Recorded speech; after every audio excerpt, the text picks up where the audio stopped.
am so thrilled, beyond thrilled. Like everybody, I watched Troppo, absolutely loved it, because Candice Fox is such a great friend of Sisters in Crime. And Carmel just put the flowers right in front of the... Carmel, we've got an actor. She's going to go, don't put the flowers there. That's bad. So anyway, we've got a professional Carmel. All right, that's great. That's great. We're off to a great start. Nicole has graced our screen. And I'm not going to say graced our screens, because I don't think you were very graceful in Troppo, but you were gorgeously ungraceful. Graced our screens for a number of years. Most recently, she starred in Troppo, the 8-part series of the novel Crimson Lake, the award-winning author and Sisters in Crime member Candice Fox. Crime film buffs makes it sound like they're watching nude, doesn't it? Not in the buff, just film buffs. May have spotted Nicole as Shirin's mother on Miss Fisher. How old was Shirin? Oh, there was flashbacks. I know. I was like, she was 15. Oh, because I was going to say, you look 15. So that's just because I'm a nana. Everybody looks 15. Okay, so flashbacks. Phew, I feel okay now. In 2018, she played the role of Iraqi refugee Zahara El-Bayati in the SBS Close enough. series. My surname's Petraitis. I'm used to close enough. That's a thing. Critically acclaimed Safe Harbour. This earned nominations for the ACTOR Award for Best Supporting Actress in a Television Drama and the Logie for Most Outstanding Supporting Actress.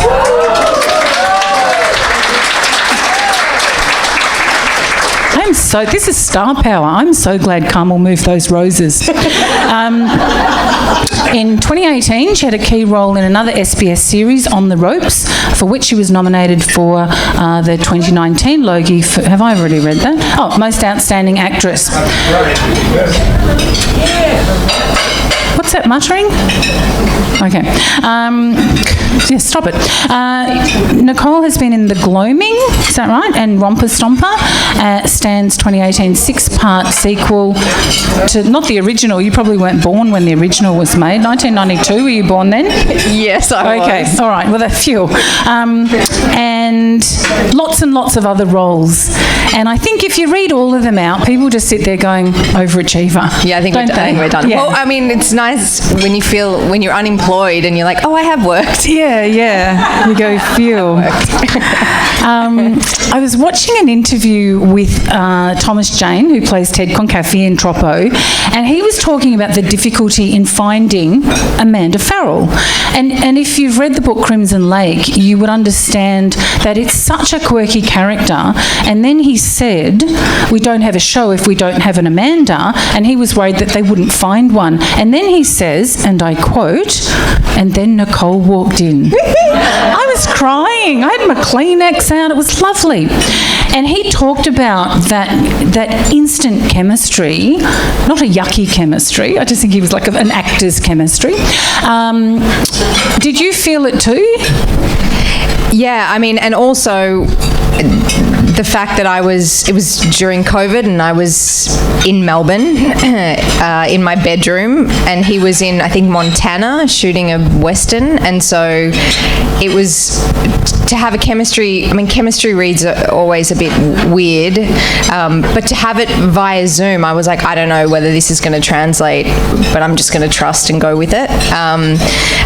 But there was something. Most of the characters that I've played, when those auditions came my way, instinctively I knew that I was her, and that happened with Amanda more than any of the characters, especially at that period in my life. And so I just kind of got out of my own way and just trusted that. But as soon as we started, I felt it, and I knew he felt it too, and so which just gives you the confidence to kind of relax into it and play. He got up, I remember he got up, and I know now that he didn't do this in any of the other reads, but he got up out of his chair. Like I forced him to... Was he wearing pants? Because a lot of people didn't have pants on. in Zoom, Man, did they? I hope he had pants on. I hope he had pants. Sorry, go on. And now I'm thinking about his character in Hung. I don't know if you guys watched the HBO. Yeah, he had pants on. So yes, I felt it, and you could tell. Yeah, it was. I mean, energy translates to Zoom, and I didn't know that was possible, and I'm so glad it does. Yeah, he talked about that, and now that I've cleared the pants, I didn't even think about that when he was talking, but because I didn't know that he stood up. But I think a lot of us. Did anyone here stand up in Zoom and then went, "Oh shit, no pants"?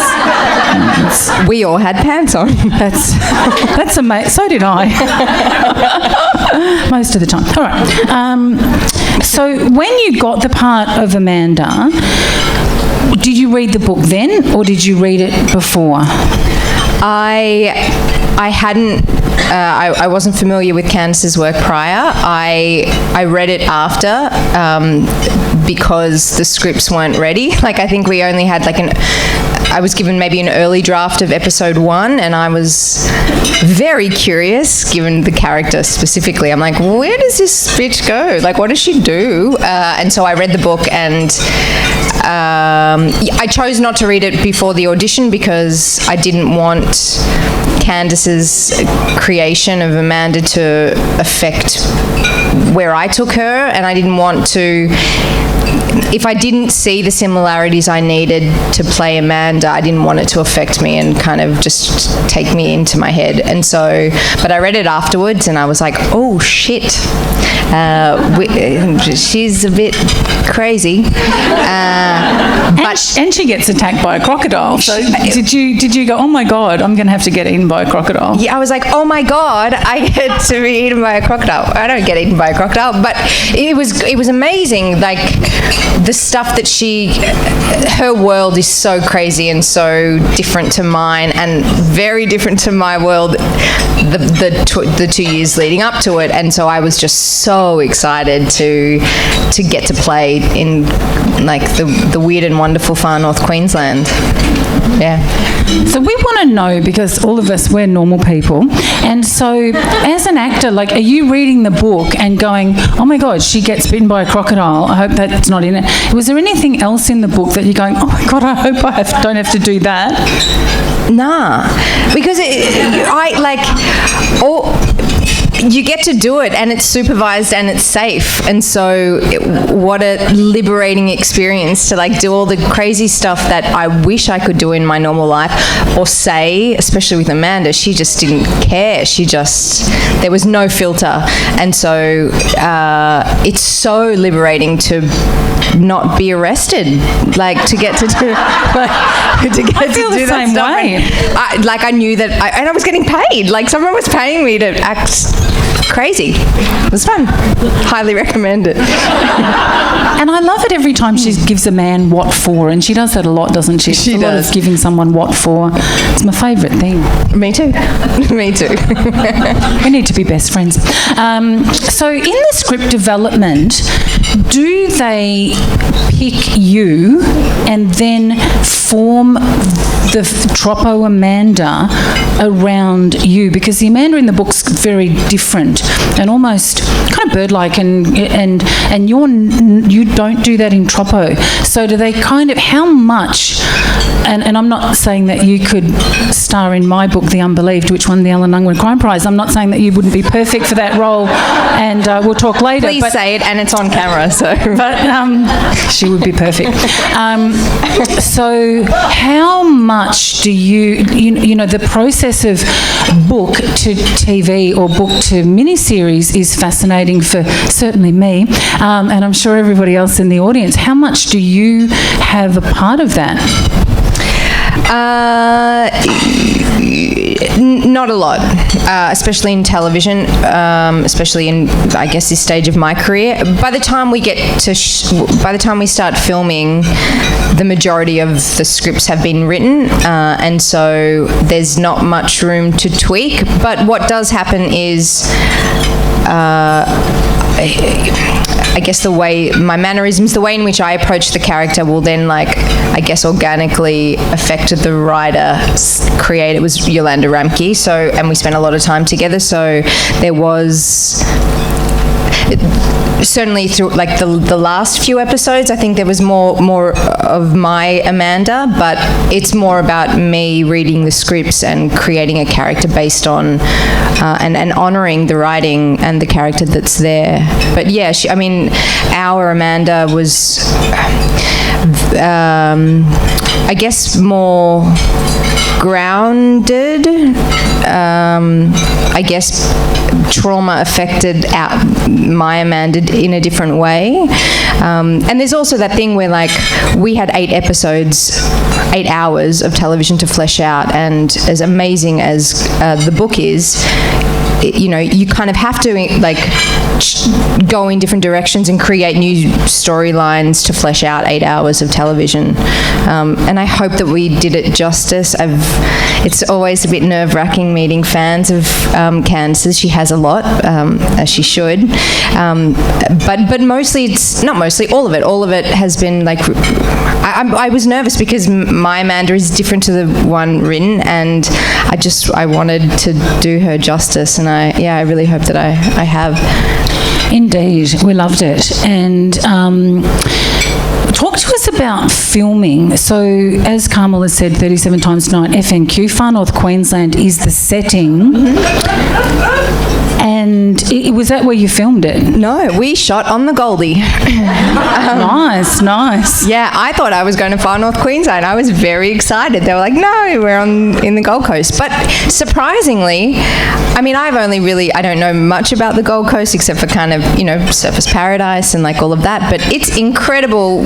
Within 20 minutes of surface, you have the incredible hinterlands and the cane fields and the rainforests, and it's just so beautiful. And I think they did an incredible job to be able to, like, you would never know we were on the Goldie. Exactly.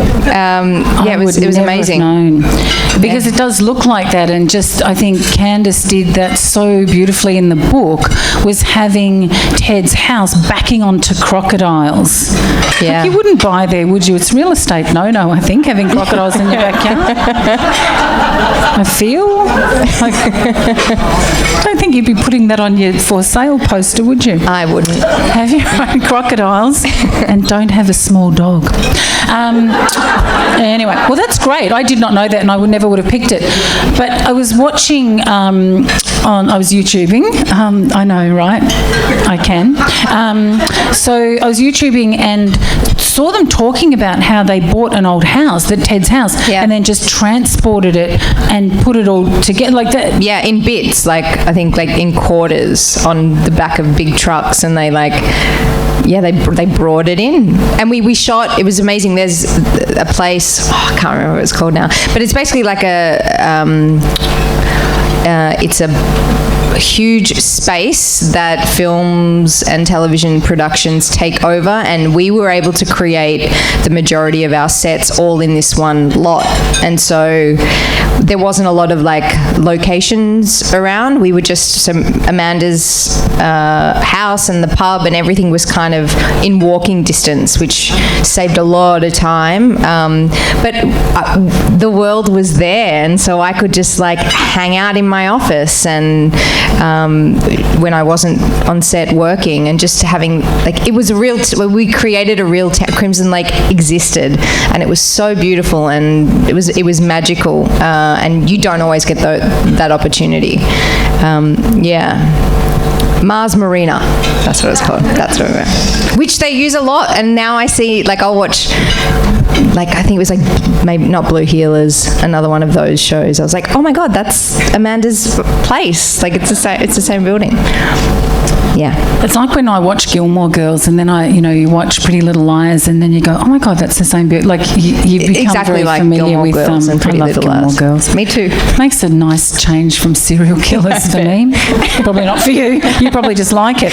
Anywho, so I was fascinated when I was watching it, and just the tattoo work.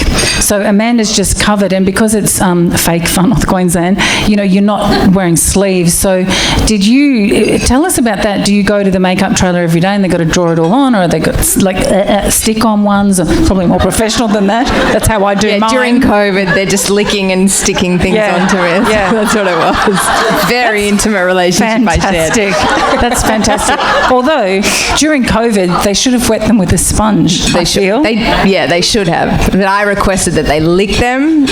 Amanda would want that. No, she wouldn't. Actually, it's the exact opposite. She would lick her own tattoo. I feel like opposite. Need to stop talking about licking and move forward. So how did they do that if they didn't just lick them and stick them on? They are transfers, like you do, except they're just like incredible ones that, depending on the day, because there's so much sweat, because it's far north Queensland, they were constantly like oiling me up and sweating me, and so they lifted more than they would usually, but we got it down to, depending on how many hours a week I was working, but like you put freshies on a Monday, and then you touch them up Tuesday, Wednesday, and then you take them all off, which is like they lather me up, it feels like butter or something, and then you sit there for an hour, and then they replace them. So like twice. But so in the chair, thank God I had no hair. So because I was like, oh, I'm going to be in and out of hair and makeup this time, because before I had